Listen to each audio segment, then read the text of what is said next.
ഞങ്ങൾ ചന്തുചേകവരുടെ ശിഷ്യത്വം സ്വീകരിക്കാൻ വന്നവരാണ്. ഇവിടെ പഠിപ്പില്ല. വേറെ 17 കളരികളിൽ ശിഷ്യന്മാരുണ്ട്. എവിടുന്ന് വരുന്നു? കറുത്തേനാർ നാട്ടിൽ നിന്ന്. എനിക്കറിയാത്ത നാടല്ലല്ലോ. വീടേത് മക്കളെ? പുത്തൂരം വീട്.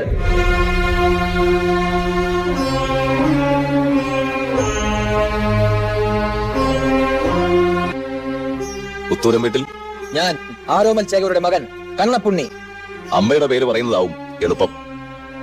ഗ്രഹനില ഒത്തു കണ്ടാൽ സൗകര്യത്തിൽ അടുത്ത് കിട്ടിയ പെൺകിടാങ്ങൾക്ക് ആരോമരുടെ പുത്രയോഗത്തിന് ഭാഗ്യം തെളിഞ്ഞിരുന്നു പലപ്പോഴും. വെള്ളയും കരിമ്പടവും വിരിച്ച് എന്റെ അച്ഛൻ കേട്ടുകൊണ്ടുവന്ന ഭാര്യ ഒരാളേ ഉള്ളൂ, എന്റെ അമ്മ കുഞ്ചുണ്ണൂലി. ഓ, കുഞ്ചുണ്ണൂലിയുടെ മകൻ. മികവിൽ മികച്ചേരിയിലെ മകന് നിന്നേക്കാൾ അല്പം മൂപ്പ് കൂടും. അവന്റെ പേര് ഉണ്ണിക്കണ്ണൻ. ഓ, നീയോ? മരുമകൻ ആറ്റുമടമേ കുഞ്ഞിരാമൻ ചേകവന്റെ മകൻ. ഉണ്ണിയാർച്ചയുടെ മകൻ എന്ന് പറയുന്നതാവും എളുപ്പം.